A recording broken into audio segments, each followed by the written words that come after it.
déjà pour nous parler un petit peu de recherche aux États-Unis.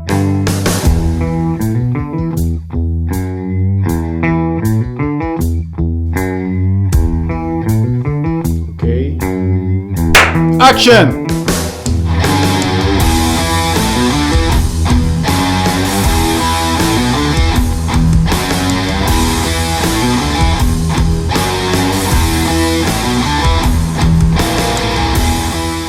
Merci d'être venu déjà pour nous parler un petit peu de recherche aux États-Unis et en Amérique du Nord. Ça fait plaisir. Si tu peux peut-être d'abord te présenter, nous dire un peu qui tu es. Sans doute, oui. Alors moi, je m'appelle Justin Boyer. Je suis un Canadien, un Franco-Ontarien. Alors je viens du nord de la province de l'Ontario. Puis en 2013, je suis déménagé au Cincinnati pour poursuivre mes études postdoctorales. Et puis, justement, moi, mes études sont axées sur le muscle squelettique. Et puis, surtout les cellules souches dans le muscle squelettique qu'on appelle les cellules satellites. Et aussi, je suis très intéressé dans les maladies des muscles, surtout les dystrophies musculaires. Donc gros sujet de recherche que tu fais là. Maintenant, depuis combien de temps tu fais ça? Bon, là, c'est ça. Je viens de commencer ma 7e année dans le labo du chercheur Jeff Mokentin. Alors là, on dirait que je suis senior dans le lab, puis justement, je commence à planifier ma sortie du laboratoire pour m'établir comme un chercheur indépendant dans une université au Canada. Ok, écoute, ouais, on te le souhaite. En fait, bon, déjà, il faut qu'on fasse un petit point sur c'est quoi l'équivalence des différents niveaux scolaires entre l'Amérique du Nord et la France. Parce que j'imagine qu'au Canada et aux États-Unis, c'est la même chose. C'est semblable, oui. Ouais, donc en fait, en gros, t'as des grades. Ça commence avec la maternelle. Oui, c'est ça, la maternelle. En fait, là, on commence la première année jusqu'à la 12e année. Ouais, et après la 12e année, donc on arrive au college. C'est ça, à l'université, oui. À l'université. Oui. Et donc là, c'est à partir de là qu'on commence à choisir un petit peu ce qu'on veut faire, si on veut faire de la science, des arts. C'est ça, on commence notre bac. Puis là, du bac, maintenant, c'est rendu qu'on va du bac au doctorat, mais déjà dans mon temps, c'était très commun de commencer de poursuivre une maîtrise après le bac, puis de la maîtrise, commencer un doctorat. Et puis après le doc, c'est genre le post-doc. Mais alors du coup, parce que nous, le bac, c'est avant l'université.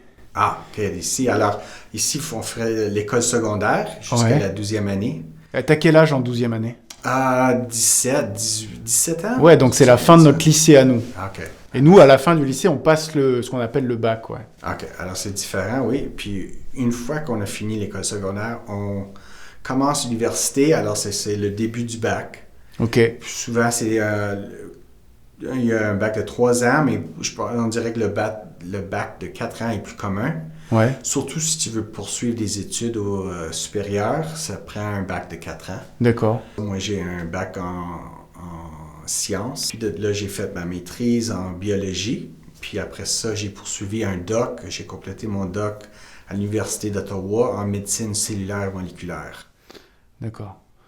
Et donc, du coup, tu finis donc le secondaire, t'arrives à l'université et tu fais un bac. Et en fait, quand tu finis ta 12e année, est-ce que pendant ces années-là, avant d'aller à la fac, est-ce que tu as déjà des spécialités? Est-ce que tu es déjà plus dans la science, plus dans l'art, plus dans la littérature? Oui, on dirait qu'il y en a, tu peux prendre des cours plus axés aux sciences ou de génie ou d'ordi ou quoi que ce soit, ou psychologie. Et est-ce que pour rentrer à l'université, il faut que tu aies fait ces matières-là? Par exemple, si tu veux faire une université plutôt sur la science et la médecine, il faut que tu aies fait des matières spécifiques avant? C'est ça. Si tu veux rentrer dans un programme de sciences aux universités, tu dois prendre des prérequis. Alors, c'est ça, les sciences pures, les physiques, la chimie, la biologie, à l'école secondaire, en 12e année spécifiquement. D'accord. Pour avoir accès Donc, si j'ai bien compris, et ça, c'est l'organisation nord-américaine, c'est-à-dire que tu sois au Canada ou aux États-Unis, c'est à peu près pareil. Ouais, c'est très semblable, ouais. Ok. Ouais, ouais. La différence, elle se fait sur quoi? Sur la. Est-ce qu'au Canada, quand tu vas à enfin, quand tu vas à l'école, c'est gratuit ou il faut que tu payes? C'est ça, c'est gratuit jusqu'au temps qu'on arrive à l'université. Par contre, les frais d'université, pour payer les frais d'université, c'est beaucoup le moindre qu'aux États-Unis. Hein? Ouais, Alors, il n'y a pas d'universités qui sont privées au Canada. d'accord. Alors, ils reçoivent des fonds du gouvernement qui fait de sorte que le coût est moindre. Alors, tu sais, je dirais que dépendant de quelle région du Canada, ça peut varier de 1 500 $ par année jusqu'à maintenant 10 000 $. Ah oui. Par contre, aux États-Unis, ça peut aller à l'université publique, c'est probablement plus proche des 15 000 $. À une université privée aux États-Unis, ça peut frôler les 45 000 $, 50 000 $ par année, juste en frais de tuition. Nous, en Europe, enfin en France, c'est la vision qu'on en a, c'est pour faire ses études aux États-Unis, il faut s'endetter sur 10 ans pour pouvoir payer son université, quoi. Oui, c'est ça. Alors, ça m'étonne le montant de dette qu'il y en a de mes collègues. Ça fait déjà comme, disons, 5-6 ans qu'ils ont fini leur bac, puis ils sont encore en train de payer leurs dettes. Donc là, toi, t'as fait ton université dans l'Ontario. Tu as fait un cursus alors purement scientifique, hein, pas du tout médecin, sur de la médecine régénérative. Et donc, tu as eu ton doctorat de sciences Ouais, à Ottawa. c'est ça. Oui, sous la direction de Rashmi Kothari. Et puis moi, mon projet dans le temps était axé sur la maladie de la myotrophie spinale. Mhm. Alors c'est ça, c'est une maladie qui affecte surtout les nouveau-nés. Et puis on se servait de modèles de souris pour essayer de comprendre qu'est-ce qui se passe au niveau de la maladie, puis de trouver des nouveaux remèdes, des nouveaux avenues thérapeutiques. Et du coup, donc, tu es arrivé à l'université, donc tu as fait ton bac. Ouais. Ensuite, tu as fait ta maîtrise. Oui, oui, moi Donc, j'ai à la fin du bac, tu fais ta maîtrise. Mhm. Et du coup, après, pour t'inscrire en thèse, Ouais. est-ce que c'est assez compétitif ou est-ce que finalement vous n'êtes pas beaucoup et il y a de la place pour tout le monde? Je dirais, peut-être ça dépend d'une université à l'autre. Je pense que si tu peux trouver quelqu'un, un directeur de thèse, là, ça va, tu peux te joindre à ce laboratoire. Alors ça, c'est l'obstacle, disons, le plus gros obstacle, c'est de se trouver un chercheur qui veut prendre un étudiant.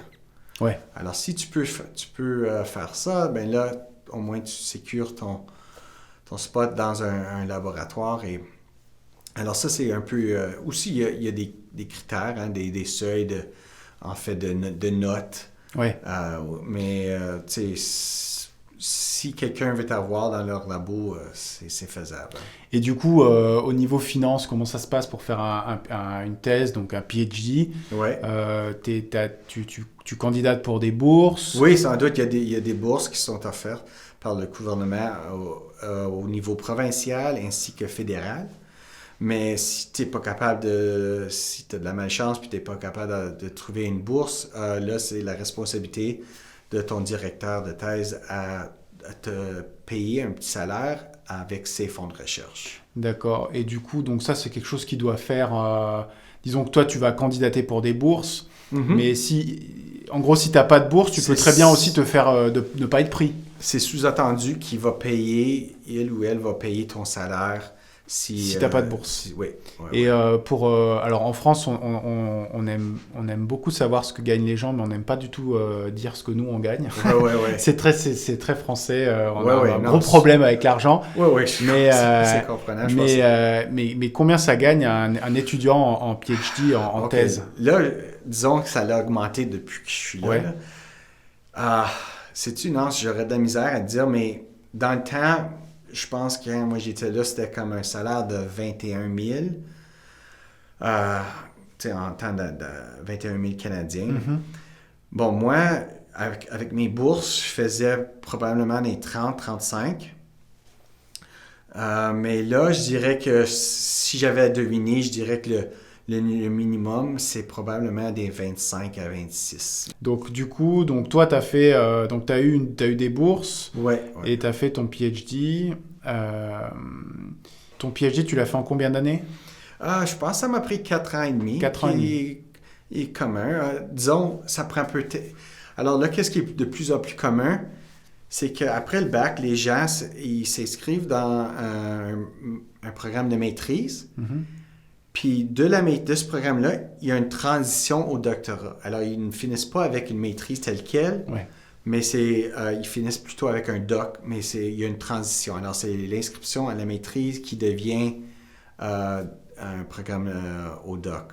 D'accord. Alors, moi, j'ai pas fait ça parce que j'ai fait ma maîtrise puis mon doc à 2 universités différentes. D'accord. Alors, c'est de moins en moins commun. Souvent, les gens vont faire leur maîtrise, puis soit arrêter, aller dans le marché du travail, ou aller commencer en maîtrise, puis finir avec un doctorat quand ils font la transition au doc.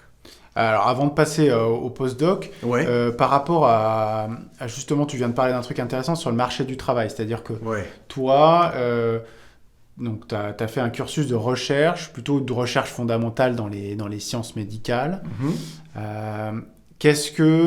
Comment est-ce que tu peux travailler avec ce genre de diplôme, soit avec une maîtrise, soit avec un doctorat, si tu veux pas faire une carrière académique? C'est-à-dire, si jamais tu veux t'arrêter là et travailler, est-ce que tu as beaucoup de possibilités d'embauche? Est-ce que c'est quand même des profils qui sont recherchés par les grandes entreprises, les industries, les choses comme ça? Est-ce que tu peux facilement trouver du travail avec ce genre de métier? OK, alors, moi, mon expérience, je viens d'une ville qui est un peu plus petite, genre population 150 000. Alors, disons qu'il n'y avait pas beaucoup d'industries, soit pharmaceutiques ou quoi que ce soit.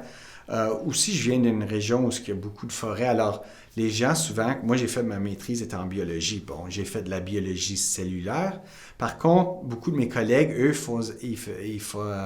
faisaient plutôt la biologie sur l'étude des animaux, des forêts. Et puis, de là, souvent, il y en a beaucoup d'eux allaient travailler pour, genre, les ministères. Alors, des jobs reliés au gouvernement. Alors, le ministère de forêt ou de nature, des choses comme ça. Alors, il y avait ce boulot-là. Aussi, il y en a qui prennent leur maîtrise, puis ils vont genre gérer des laboratoires de recherche. Il y a ça aussi. Ouais, parce que donc finalement, avec un baccalauréat d'université plutôt orienté sciences ou une maîtrise, tu trouves assez facilement du boulot au Canada ou même aux États-Unis, j'imagine, dans des branches scientifiques. C'est ça, oui, des branches du gouvernement aussi. Hein. Alors du coup, parle-nous de toi, de toi, ce que tu as choisi de faire. Donc toi, tu as choisi plutôt la voie académique, c'est-à-dire faire de la recherche et faire de l'enseignement. Sais-tu, quand j'étais au bac, moi, je voulais aller à l'école de médecine. Puis mes parents m'encourageaient surtout à faire ça. Puis, sais-tu, un été, j'ai fait un stage de recherche avec une chercheuse, Céline Boudreau. Elle était professeure à l'université, puis elle m'avait invité de travailler avec elle pendant un été, dans un petit stage qui était payé avec une petite bourse du gouvernement à un des agences qui donnent des fonds de recherche. Là. Et puis, tu sais, j'étais mordu là-dessus. J'ai vraiment, vraiment aimé mon expérience. J'ai profité, puis l'été prochain, après ma 4e année, j'ai continué avec elle, puis finalement, de là, j'ai commencé ma maîtrise avec elle. Puis j'ai vraiment joui de l'expérience, puis là, j'avais vraiment... je voulais poursuivre mes études.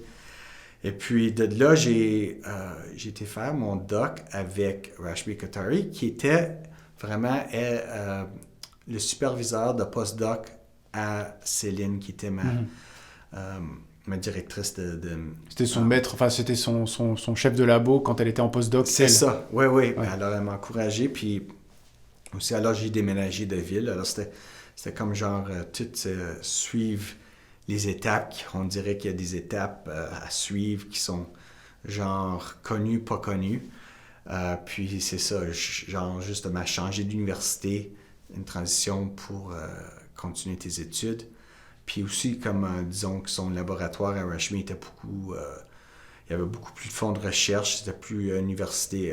C'était à l'hôpital qui était affilié avec l'université, alors c'était comme un centre de recherche qui était beaucoup plus développé. Ouais. Alors il y avait beaucoup plus de possibilités aussi.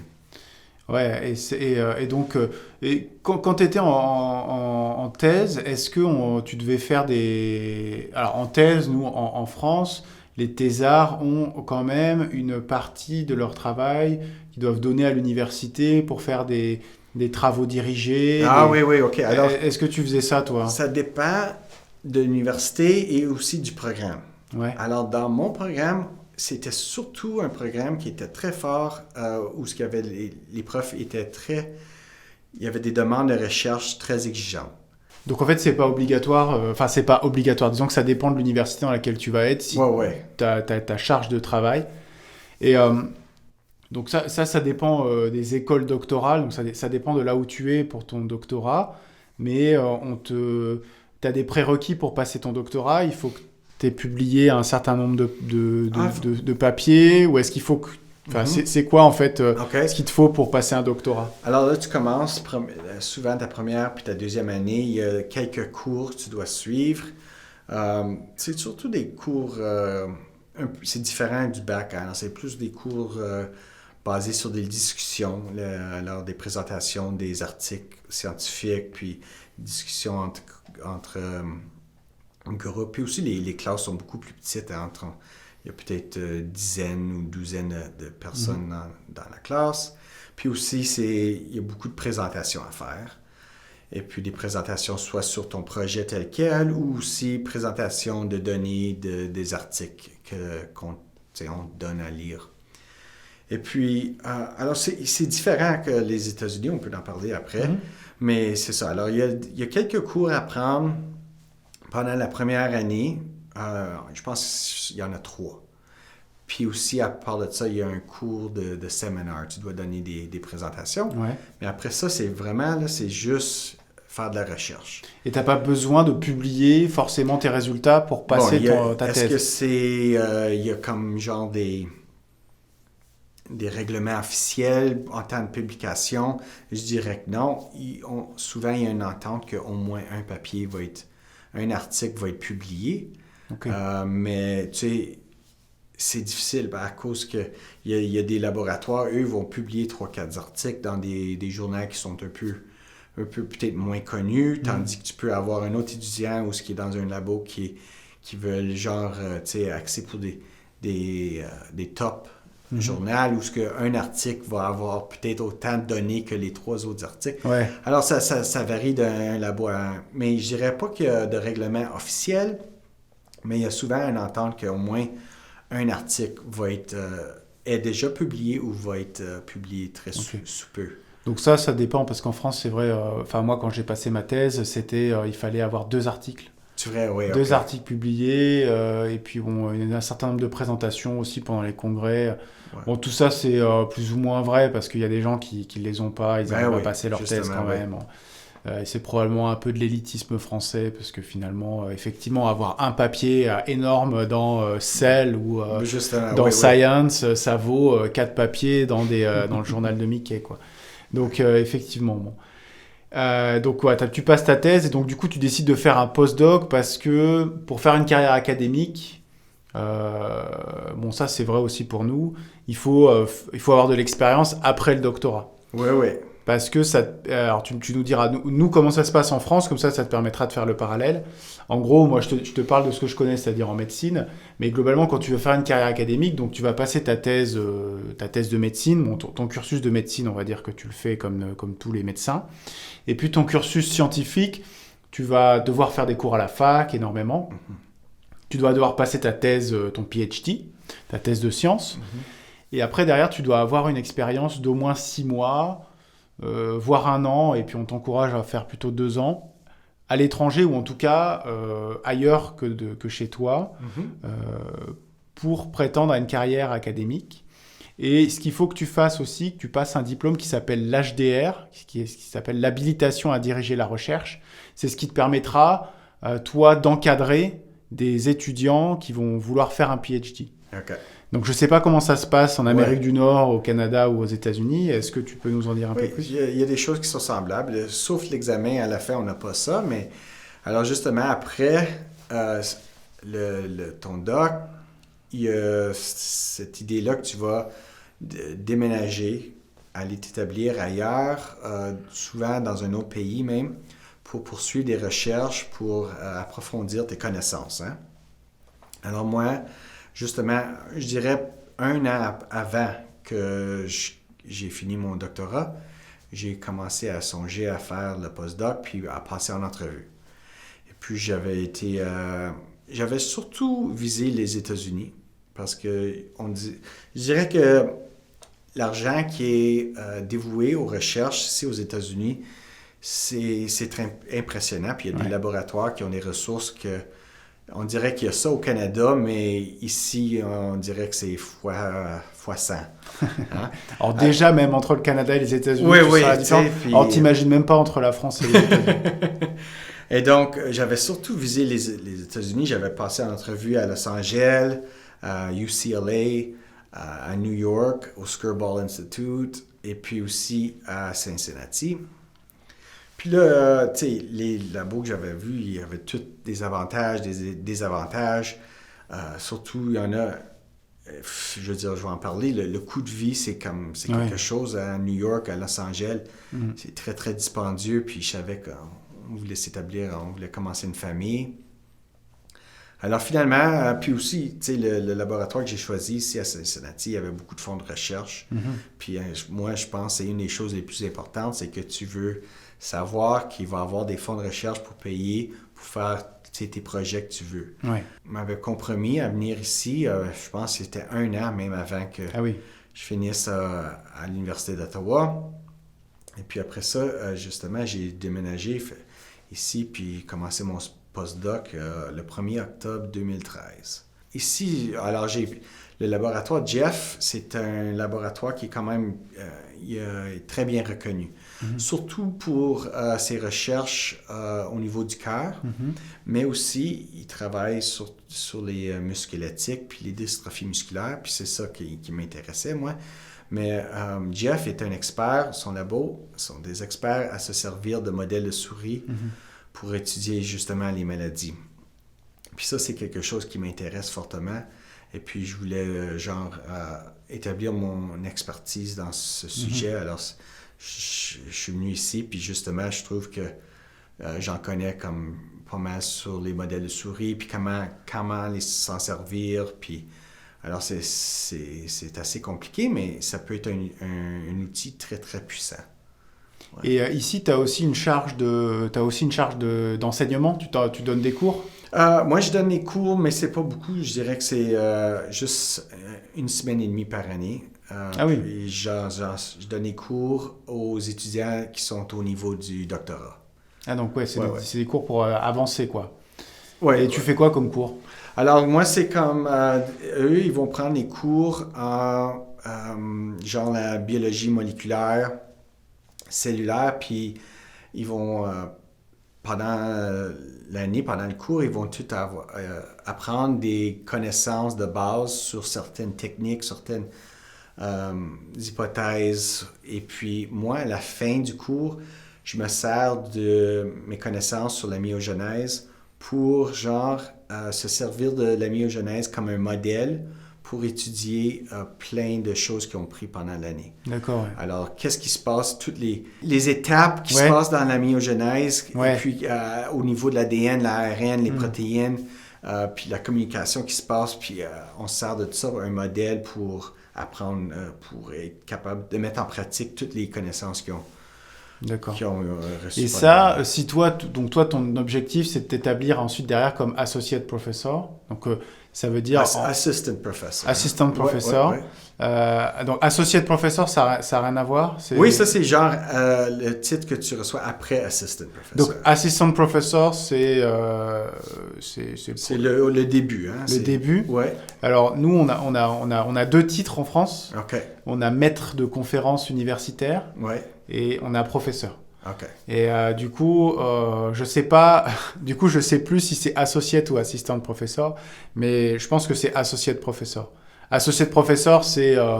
voilà, t'es pas professeur, mais tu vas le devenir bientôt, c'est ça finalement. Assistant professor, c'est comme le niveau, tu commences, tu enseignes souvent, si tu es à une université, tu vas enseigner des cours, mais aussi tu vas avoir la responsabilité de commencer un laboratoire de recherche. Ouais. Et puis après ça, il y aurait associate professor, puis finalement professeur titulaire, oui. Et c'est quoi, qu'est-ce qu'il te faut pour passer d'assistante à associate Ah oui, professeur? alors là, c'est ça, justement, tu dois avoir des fonds de recherche. Hein? Ouais. Tu dois être genre établi dans ta communauté de recherche, être reconnu par tes pairs, publier des articles, puis aussi donner des présentations au congrès. Et qui c'est qui décide de ton titre? Alors, c'est ça. Il va y avoir des comités qui sont établis qui vont évaluer ton dossier pour savoir si tu es prêt, si tu mérites de transitionner au prochain stage. Et pour être professeur, c'est très compliqué ou Disons, ça, là tu as la sécurité. Hein? C'est là où tu peux... genre, on peut pas se débarrasser de toi. Là, hein? Ah oui? Ouais, là, qu'est-ce qu'on dit? Tenure. OK. Hein? Alors là, c'est comme... Là, c'est là pour 10 ans, quoi. ça prend assez longtemps à se rendre là, mais là aussi, t'as pas cette inquiétude-là de... tu peux aussi être un peu plus flexible avec tes recherches, commencer des nouvelles... te lancer dans des nouvelles choses, prendre un peu plus de risques parce que tu as un peu de sécurité, en fait, de ta job. D'accord. Ouais. OK. Donc ça veut dire que quand tu es professeur, ici en Amérique du Nord, enfin aux États-Unis ou au Canada, ça va peut-être un peu différent, mais tu as quand même une petite, ce qu'on appelle la sécurité de l'emploi, quoi. On peut pas te virer comme ça. Surtout quand tu transitionnes d'assistant professor à associate professor, là on dit que... t'es déjà bien parti, quoi. Oui, puis on dit que tu as genre tenure. Ouais. Puis à l'université, ça veut dire souvent que c'est comme là, t'es là pour toujours. Hein? Ah ouais? Ouais. Puis justement, jusqu'au point où une fois t'es professeur titulaire, c'est des fois...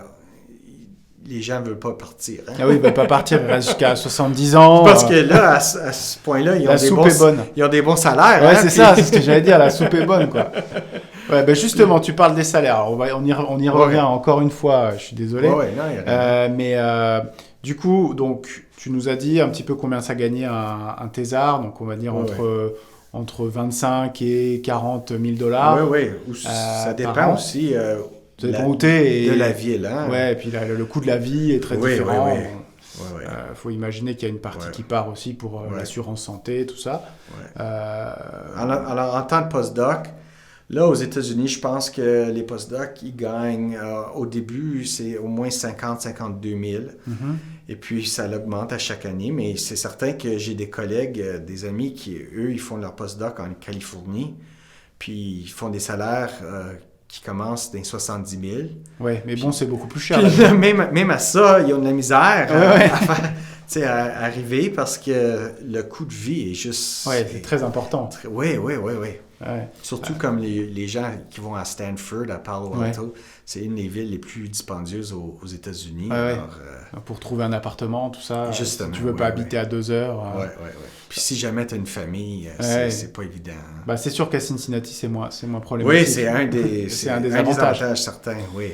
C'est sûr. Donc, tu dis, postdoc, ça commence à 50 000, puis bon, après, ça dépend de tes années. Bon, tu peux aller jusqu'à... Il n'y a pas de limite. Oui, justement, oui.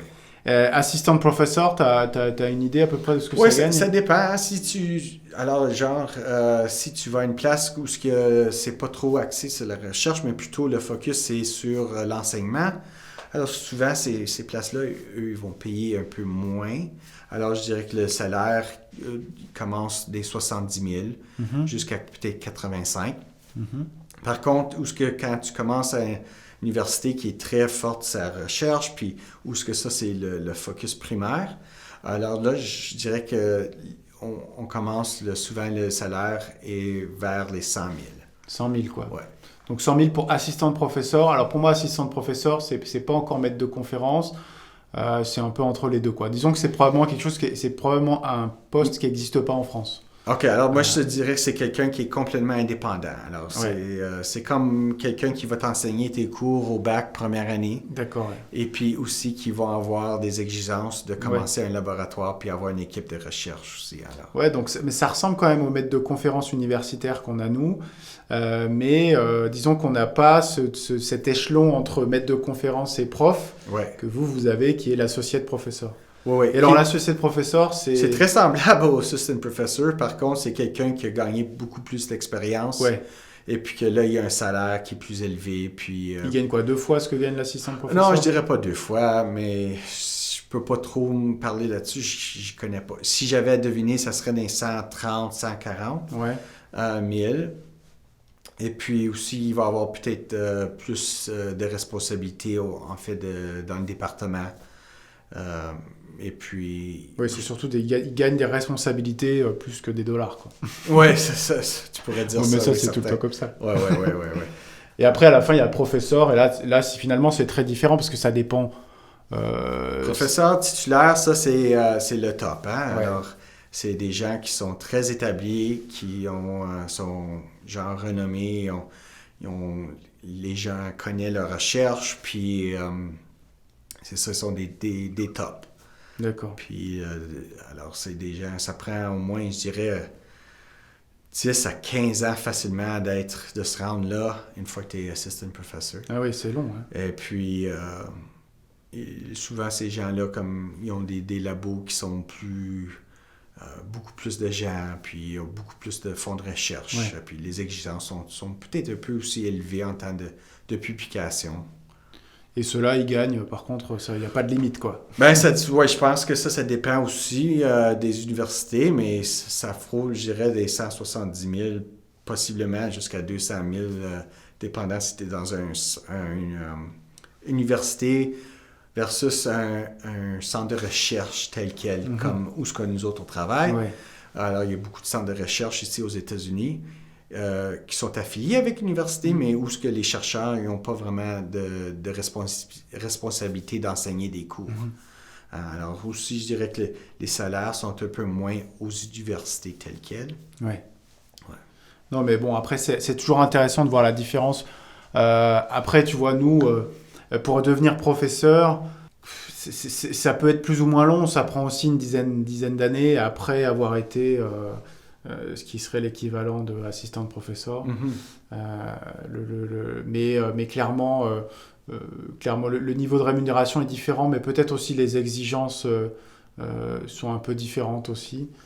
Mais ce qui est sûr, c'est que c'est clair qu'une fois que tu deviens professeur, t'es tranquille. Ouais.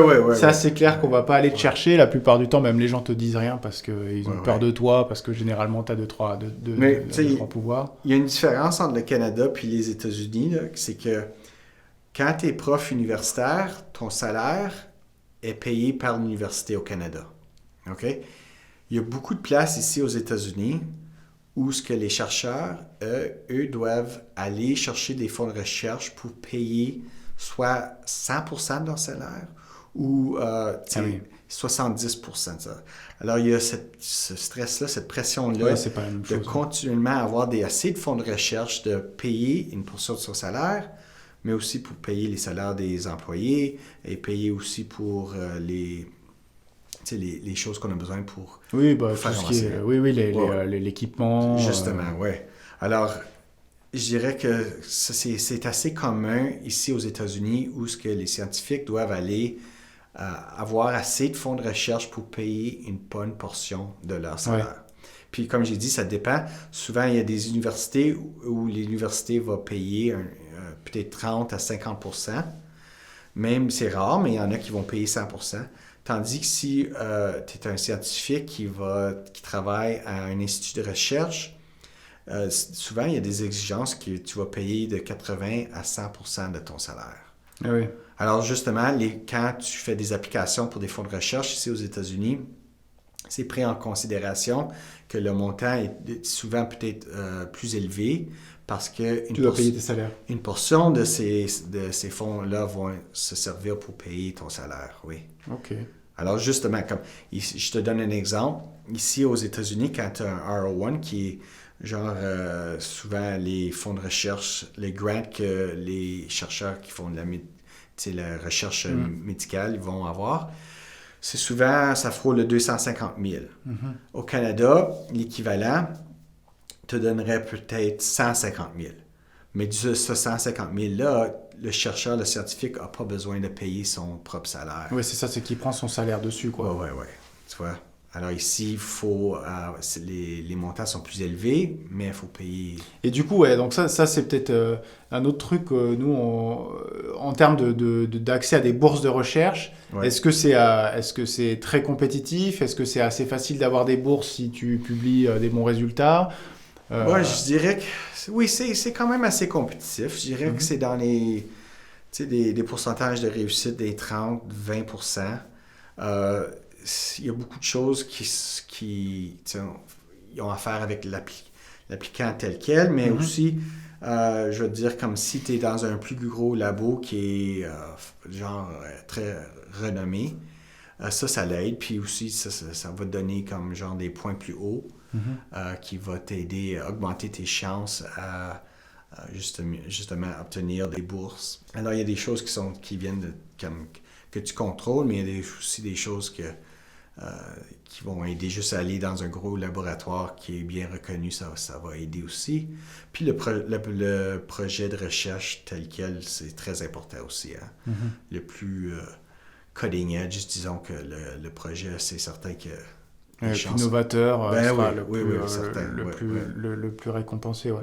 Mais j'ai l'impression qu'il y a énormément de lignes, de bourses sur lesquelles tu peux candidater et qu'il y a vraiment beaucoup de fonds de recherche qui sont à prendre ici en Amérique du Nord, alors que nous, à côté de ça, on a des fonds de recherche qui sont un peu moins disponibles, où on a des lignes de fonds de recherche qui vont donner beaucoup de sous, mais à très peu de gens. Et là, j'ai l'impression qu'il y a beaucoup de sous, mais c'est mieux diversifié. Il y a beaucoup plus de gens peuvent avoir des sous pour travailler. Tu vois, par exemple, 250 000 $ pour 2-3 ans de suite, alors que nous, ça va être 1 million d'euros, mais sur 2 équipes, alors que là, tu as 250 000 $ pour 10, 20, 30 projets. Ouais. Donc, je pense que ça... Puis aussi, je dirais que ça dépend aussi du thème de recherche. Hein? Ouais. Alors, en cardio, il y a beaucoup d'argent. Oui, parce qu'il y a sûr. beaucoup de gens qui sont affectés par des maladies cardiovasculaires. Le neuro, c'est très gros aussi. Ouais. Mais tu sais, si disons, il y a certains thèmes qui sont moins communs, moins populaires. Alors, on dirait qu'il y a moins de fonds de recherche. Ouais, c'est souvent retour sur investissement derrière. Ouais, c'est justement. Les médicaments, les brevets, l'industrie, c'est sûr. Ouais, donc non, mais c'est intéressant de voir un petit peu les différences de philosophie. Bon, voilà, je pense qu'on a fait le tour. Merci beaucoup, Justin, d'avoir fait cet exercice d'interview. Il n'y a rien là. Est-ce que tu veux dire un mot à nos amis français qui te regarderont? Juste, écoute, moi, ça fait déjà quelques mois que je connais Nance, puis en tout cas, j'ai joué beaucoup de l'expérience. On se partage des histoires, qu'est-ce qui se passe en France, qu'est-ce qui se passe au Canada, puis en tout cas, j'ai joué beaucoup de ça, puis je trouve ça, c'est très intéressant de partager nos expériences. Puis ça me fait plaisir de partager mes connaissances du système canadien et américain avec vous. Non, mais c'est super, je pense que c'est vraiment intéressant. Et puis tu seras le bienvenu en France pour voir en vrai le système français quand tu voudras. Merci. Merci. Merci à vous.